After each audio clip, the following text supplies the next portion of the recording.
এই কাঁচা আমের সিজনে একদিনও রাফাতের আব্বুকে ভর্তা বানিয়ে খাওয়ানো হয়নি, তাই সে রাগ করছে যে শাশুড়ির বাসায় গেলে শাশুড়ি ভর্তা বানায় খাওয়ায়, আবার আমার বাসায় আসছে, আসার পরে আমার শাশুড়ি বানায় দিছে আর আমি নাকি অলস। তো চলেন আজকে আমার মায়ের হাতের আমের ভর্তা আপনাদেরকে দেখাই।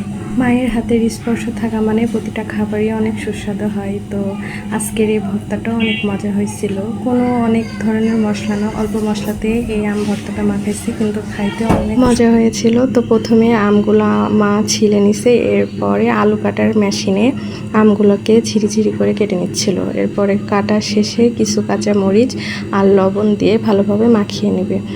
আর এটাকেও চাইলে পাটায় থেতো করেও করতে পারেন, তো আমার মা এটা সহজ পদ্ধতি মনে করছে, তাই এইভাবে আলু কাটার মেশিন দিয়ে ঝিরি ঝিরি করে কেটে নিছে। এভাবে করলেও অনেক মজা লাগে খাইতে। এরপরে আমার মা লবণ মরিচটা গলানো হলে জিরা আর ধনে কড়াই টেলে নিয়ে সেই ভাজা মশলাটা দিচ্ছে, একটা সুন্দর ফ্লেভার আসে।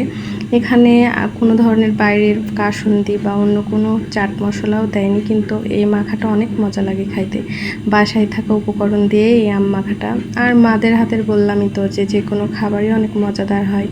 তো ভালোভাবে মাখানো শেষে পরিমাণ মতো একটু চিনি দিছি, কারণ রাফাতের আব্বু আর রাফাতের মিষ্টি আম মাখাটাই বেশি পছন্দ। তো এইভাবে আম মাখানো দেখে কার কার জিভে পানি চলে আসছে কমেন্টে জানাবেন। আর এই প্রথমে আমরা আজকে আম মাখাটা খাচ্ছি, কারণ এর আগে কখনো করিনি। বাসায় নিয়ে আসছিলাম আম মার বাসা থেকে, কিন্তু যে রান্না করে খাওয়া হয়েছে।